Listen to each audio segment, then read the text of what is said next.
নিঃস্ব অবস্থায় কি দোয়া করতে পারেন একজন মানুষ, এই দোয়াটা শিখে নেন, ইনশাআল্লাহ আপনার জীবনের সমস্ত সংকট কেটে যাবে ইনশাআল্লাহ। আমি নিজেও এই দোয়াটা বেশি বেশি করার চেষ্টা করি। দোয়াটা হচ্ছে, মুসা আলাইহিস সালাম একটা গাছের নিচে হেলান দিয়ে বসলেন, বসে দেখলেন দুইজন মেয়ে দাঁড়িয়ে আছে দূরে, পানি নিতে পারছে না, লোকজন পানি নিয়ে যাচ্ছে, ওরা দাঁড়িয়ে আছে বেচারি। মুসা আলাইহিস সালাম গিয়ে বললেন, কি সমস্যা আপনাদের? এটা নিয়ে আপনারা আবার মেয়েদের সাথে কথা বলার চেষ্টা করেন, ঠিক আছে? তো মাহারাম গায়রা মাহারাম মেনে চলে। তারা বললেন যে আমাদের বাবা অনেক বৃদ্ধ মানুষ, আমরা পানি নিতে পারি না যতক্ষণ না আমাদের কম পানি নিয়ে চলে যায়। মুসা আলাইহিস সালাম তো একটু বললাম না, ফিজিক্যালি খুব স্ট্রং ছিলেন, থাকে না বডি বিল্ডার, সামনে গিয়ে কথা বলে সরো পানি নিতে দাও, তখন মানুষ একটু মূল্যায়ন করে না। তো মুসা আলাইহিস সালাম এভাবে পানি নিয়ে দিলেন এবং বাছুরদেরকে পানি পান করালেন, করিয়ে গাছের নিচে এসে বসে আছেন। বসে বসে তিনি দোয়া করছেন, এই যে দোয়াটা তিনি দোয়া করছেন, রব্বি, একটা নেক কাজ করলেন, নেক কাজ করলেন না, মানুষের উপকার করলেন, নেক কাজ করে এসে গাছের নিচে বসে দোয়া করছেন, আল্লাহ এখানে তো আমার খাবার পানি বাসস্থান কিছুই নাই, আমি কি করব? রব্বি ইন্নি লিমা আনজালতা ইলাইয়া মিন খায়রিন ফাকির, রব্বি ইন্নি লিমা আনজালতা ইলাইয়া মিন খায়রিন ফাকির। আবার বলেন, রব্বি ইন্নি লিমা আনজালতা ইলাইয়া মিন খায়রিন ফাকির। অর্থ হচ্ছে, হে আল্লাহ, তুমি তোমার পক্ষ থেকে আমার উপরে যে নেয়ামতগুলো দিবে, আমি এর জন্য ফকির হয়ে বসে আছি। আল্লাহ অর্থ বুঝে পড়বেন ভাই, নামাজ রোজা হজ জাকাত যাই করেন আল্লাহর ওয়াস্তে অর্থ বুঝে পড়বেন। অর্থ বুঝে পড়লে আপনার ইবাদতের স্বাদ পাবেন, তৃপ্তি পাবেন, আল্লাহর সাথে কানেকশন হবে, আল্লাহর নূর পাবেন, মাআরিফত পাবেন, সত্য স্বপ্নও দেখবেন তখন ইনশাআল্লাহ। তখন সত্য স্বপ্ন দেখবেন ইনশাআল্লাহ। আল্লাহ পাক তৌফিক দান করে দেন। এবার আল্লাহ পাকের সাহায্য নেমে আসলো, ওই দুই মেয়ের মধ্যে একজন হেঁটে হেঁটে চলে আসে। এবার এই মেয়ের হাঁটা সম্পর্কেও কোরআন কথা বলেছে, সুবহানাল্লাহ। এই মেয়ে কিভাবে হেঁটে এসেছে, এই হাঁটার বর্ণনাও কোরআন দিয়েছে। কোরআন বলেছে এই মেয়ে হেঁটে আসছে লাজুক পায়ে। এখন আপনি এই পুরো ওয়ার্ল্ডের মেয়েদের হাঁটা দেখেন, লজ্জা আছে? তাহলে মেয়েদের সাথে লজ্জার একটা গভীর সম্পর্ক আছে। এই মেয়ে প্রশংসা আল্লাহ পাক কোরআনে করলেন, লাজুক পায়ে লাজুক ভঙ্গিতে অবনত নয়নে সে হেঁটে আসলো। এখন আপনি কেলে যান, গো টু খেল, আপনাদের টুইন টাওয়ারে যান, দেখেন সবার হাঁটার চলা দেখেন। হায়া লজ্জার কোনো বালাই আছে এখানে? আমি গত লেকচারে বলেছিলাম যে আদম আলাইহিস সালাম এবং হাওয়া আলাইহিস সালাম, ইবলিস তাদের সাথে প্রথম যে আচরণ করেছে ওই ফল খাওয়ানোর পরে, সেটা কি? তাদের গা থেকে পোশাক খুলে পড়ে গেছে, মানে নগ্ন করে দিয়েছে আমাদের পিতামাতাকে, মহাবিশ্ব নগ্ন করে দিয়েছে কে? ইবলিস। তো এখন এই পৃথিবীতে আমরা যারা নগ্নতার চর্চা করছি, তার কার এজেন্ট আমরা বুঝতে বাকি আছে? আমার কথা কি বুঝতে পারছেন কি না? এই কানেকশন মেলানোর চেষ্টা করেন, ডটসগুলো মেলানোর চেষ্টা করেন। সামনে যাই প্রিয় ভাই, এই মেয়ে এসে বলছে, আমার বাবা আপনাকে ডাকেন, আমার বাবা আপনাকে ডাকছেন। তিনি গেলেন, বাবা শুআয়ব আলাইহিস সালাম। তখন এক বোন ইনডাইরেক্টলি বাবাকে বোঝাচ্ছে যে বিয়ে শাদী দিলে ভালো হয়। এক বোন বলছে যে আপনি তো তাকে পুরস্কৃত করতে চাচ্ছেন, তাহলে এরকম কওয়িউন আমিন একজন মানুষকে সবচেয়ে ভালোভাবে পুরস্কৃত করা যায় তার যথাযোগ্য প্রতিদান দেওয়ার মধ্য দিয়ে। তো মেয়ের ইশারা বাবা বুঝেছেন, তিনি নিজের এক মেয়ের সাথে মুসা আলাইহিস সালাম বিয়ে দিলেন, সুবহানাল্লাহ। তবে শর্ত দিলেন, দেনমোহর কি? মোহর তো নাই। মোহর কি? এবার মোহর হচ্ছে 8 বছর তোমাকে আমার ফার্মে কাজ করতে হবে। এটা আগেকার একটা স্টাইল ছিল, সুন্নাহ। এটা এখন নাই যদিও, আগে এরকম ছিল যে দেনমোহর দেওয়ার জন্য এই একটা পদ্ধতি ছিল। যেমন ইয়াকুব আলাইহিস সালামের ক্ষেত্রেও এরকম 7 বছরের কথা আসছে, তিনি 7 বছর তার শ্বশুরের ফার্মে কাজ করেছেন। এটা নতুন ছিল না ওই সময়, এটা কমন ছিল। এখন যেমন আমাদের দেশে কমন 10 লাখ টাকা মোহর হবে, 10,000 টাকা দিব, বাকিটা সব বাকি, তাই না? তো এরকম আর কি কমন কিছু বিষয় থাকে আর কি। আস্তাগফিরুল্লাহ, মাফ করো। বলবে বাসরাতে, বলবে আমাকে মাফ করে দাও। শুরুতেই নিজের গায়রথহীনতার পরিচয় দিল। আবার এদিকে শ্বশুরের কাছে মাশাল্লাহ মোটা অঙ্কের ডোনেশন নিতে চাচ্ছে, যৌতুক। বিয়ে আমাদের ওখানে মাশাল্লাহ মানে কেনা বেচা, মেয়ে বিক্রি করতেছে আর ছেলে কিনতেছে।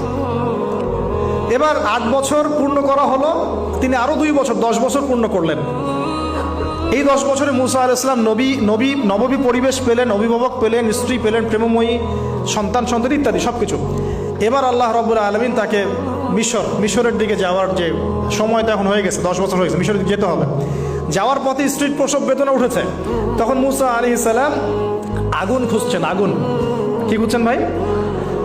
আগুন খুঁজতে খুঁজতে তুর পাহাড়ের ওখানে গিয়ে দেখছেন যে আগুন গাছে জ্বলছে, সবুজ পাতার উপরে আগুন, তিনি অবাক। এই সময় আওয়াজ আসলো, বিসমিল্লাহির রহমানির রহিম, ইন্নী আনা রব্বুক ফাখলা'না আলাইক ইন্নাকা বিল ওয়াদিল মুকদ্দাস তুয়া। মুসা, ইন্নানি আনা আল্লাহ লা ইলাহা ইল্লা আনা ফা'বুদনি ওয়া আকিমিস সালাতা লিযিকরি। মানে এখানে অনেকগুলো কথা আছে, সূরা তাহার মধ্যে আছে। আওয়াজ চতুর্দিক থেকে ভেসে আসলো, মহান আল্লাহ রব্বুল আলামিন তার শান অনুযায়ী, তার ইজ্জত অনুযায়ী তিনি যেভাবে কথা বলেন সেভাবে মুসা আলাইহিস সালামের সাথে কথা বললেন। আল্লাহু আকবার। বললেন, ইয়া মুসা, হে মুসা, ইন্নানি আনা আল্লাহ, নিশ্চয় আমি আল্লাহ, লা ইলাহা ইল্লা আনা, আমি ছাড়া কোনো ইলাহ নাই, ফা'বুদনি, তুমি আমার ইবাদত করো, ওয়া আকিমিস সালাতা লিযিকরি, আমার ইবাদতের জন্য সালাত কায়েম করো, আমার জিকিরের জন্য সালাত কায়েম করো, আমার স্মরণের জন্য সালাত কায়েম করো। ফাখলা'না আলাইক, তোমার জুতা খুলে ফেলো, ইন্নাকা বিল ওয়াদিল মুকদ্দাস তুয়া, তুমি তুয়া উপত্যকায় আছো, পবিত্র তুয়া উপত্যকায় আছো। আদব শেখানো হলো। এভাবে অনেক কথোপকথন হলো। নবী মুসা আলাইহিস সালাম ভয় পেয়ে গেলেন এবং আল্লাহ পাক আরো কথা বললেন, ওয়ামা তিলকা বিয়ামিনিকা ইয়া মুসা, তোমার ডান হাতে এটা কি? মুসা আলাইহিস সালাম বলছেন, ক্বালা হিয়া আসায়া আতাওয়াক্কাউ আলাইহা ওয়া আহুশু বিহা আলা গনামি ওয়া লিয়া ফিহা মাআরিব উখরা, এটা তো আমার লাঠি, এটা দিয়ে আমি ডালপালা পারি, আমার ওই যে গবাদি পশু চড়াই। আল্লাহ পাক বলছেন যে ছুঁড়ে মারো, আলকিহা ইয়া মুসা, এটা ছুঁড়ে মারো। ফালকাহা, তিনি ছুঁড়ে মারলেন, ফাইদা হিয়া হাইয়াতুন তাসা, এবং এটা ছোটাছুটি শুরু করলো, বড় একটা সাপ হয়ে গেল। সুবহানাল্লাহ। এগুলো কোনো গাল গল্প নয়, এগুলো আল্লাহ রাব্বুল আলামিনের মুআজিজা, মুআজিজাতুল কুবরা, এটা বড় মুআজিজা। তিনি পিছনের দিকে দৌড়ানো শুরু করলেন সাপ দেখে, খাইফা ইয়াতারাক্কাব, মানে ভয়ে দৌড়ানো শুরু করলেন। আল্লাহ পাক বলছেন, লা ইয়াখাফু লাদাইনাল মুরসালিন, আমার কাছে রসুলগণ ভয় পায় না, তুমি ভয় পেও না, তুমি ওটাকে ধরো পিছন থেকে, সেটা আবার লাঠি হয়ে যাবে। পিছন থেকে হাত দেওয়া হলো, লাঠি হয়ে গেল। সুবহানাল্লাহ।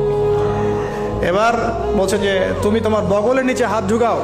মুসা আলাইহিস সালাম বগলে হাত ঢুকালেন, বের করলেন, হাত থেকে টর্চ লাইটের মতো আলো বের হওয়া শুরু।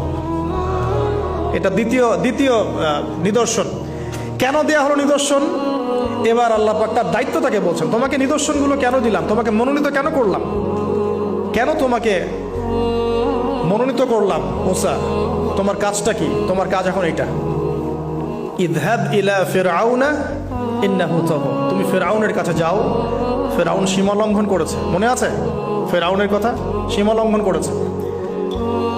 তখন মুসা আলাইহিস সালাম তার অপারগতা প্রকাশ করছেন এভাবে, তিনি বলছেন, আল্লাহ, আমার তো জিহ্বায় জড়তা আছে, আর আমি তো ওখানে এক ব্যক্তি, আমার খুনের অভিযোগ আমার কাঁধে, আমি এখন কিভাবে কি করবো আল্লাহ? তখন আল্লাহ রাব্বুল আলামিন বলছেন, এই দোয়াটা করো। কোন দোয়া? মুসা আলাইহিস সালাম বললেন, রব্বি ইশরাহ লি সাদরি, হে আল্লাহ, আমার বক্ষ প্রশস্ত করো, ওয়াসসির লি আমরি, আমার কাজকে সহজ করে দাও, ওয়াহলিল উকদাতাম মিন লিসানি, আমার জিহ্বার সমস্ত জড়তা দূর করে দাও, ইয়াফকাহু কাওলি, যাতে মানুষ আমার কথা বুঝতে পারে। আর আমার সাথে আমার পরিবারের মধ্য থেকে ওয়াজআলনি ওয়াজিরাম মিন আহলি, আমার পরিবারের মধ্যে একজন ওজির আমাকে দাও, সাথী। হারুন আখি, আমার ভাই হারুনকে দান কর। সুবহানাল্লাহ। হারুন আলাইহিস সালামকে নবুয়ত দেওয়া হলো, দুজনকে আল্লাহ পাক এখন বলছেন, ইযহাবা ইলা ফিরআউন, তোমরা দুজন এখন ফিরআউনের কাছে যাও। ফাইন্নাহু তাগা ফাকুলা লাহু কাওলান লাইয়িনা, তবে তাকে গিয়ে কর্কশ ভাষায় কথা বলবে না, নরম স্বরে কথা বলবে।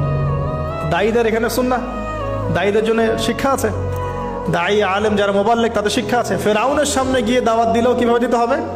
ফাকুলা লাহু কাওলান লাইয়িনা, নম্রভাবে কথা বলো। লাআল্লাহু, কেন নম্রতার সাথে? লাআল্লাহু ইয়াতাযাক্কারু আও ইয়াখশা, হয়তোবা নম্রতা প্রদর্শন করলে সে উপদেশ গ্রহণ করতে পারে, অথবা সে আল্লাহকে ভয় করতেও পারে। আল্লাহ পাক তো আগে থেকে জানেন সে ঈমান আনবে না, তারপরেও আমাদের আদব শিখাচ্ছেন আল্লাহ পাক এখানে। তারা দুজন চলে গেলেন, দাওয়াত দিলেন।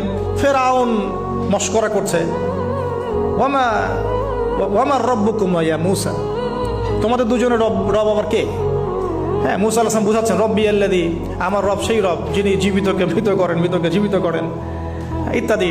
মানে যার হুকুম ছাড়া একটা গাছের পাতাও নড়ে না, যিনি মাটি থেকে সব উৎপন্ন করেন, বৃষ্টি বর্ষণ করেন, সব বুঝালেন। ফিরআউনের বক্তব্য তখন এটাই ছিল, তোমাদের কাছে কি কোন নিদর্শন আছে, কোন আয়াত নিদর্শন আছে? হ্যাঁ, নিদর্শন আছে। কি? লাঠি ছুঁড়ে মারলেন, সাপ হয়ে গেল। এখন ফিরআউন বলছে, এটা তো জাদু, এটা কি? আমার জাদুকররা ওটা পারে, জাদুকরটাকে ডেকে না হলো, জাদুকররাও লাঠি ছুঁড়ে মারলো, সাপও যাচ্ছে। কিন্তু এই বড় সাপ ওদের সব সাপকে খেয়ে ফেললো। তখন ফেরাউন কিন্তু ভয় পেয়ে গিয়েছিল। এরপরেও এই যে হাত বের করে আলোর এই নিদর্শন দেখানো হলো, তাওহীদের দাওয়াত দেওয়া হলো, ফেরাউনকে ভয় করতে বলা হলো, ফেরাউনকে সতর্ক করা হলো যে আমার রব, আপনার রব, সবার রব হচ্ছেন আল্লাহ। সব কিছু বোঝানো হলো, কিন্তু ফেরাউন এই কোনো কথাই গ্রহণ করলো না।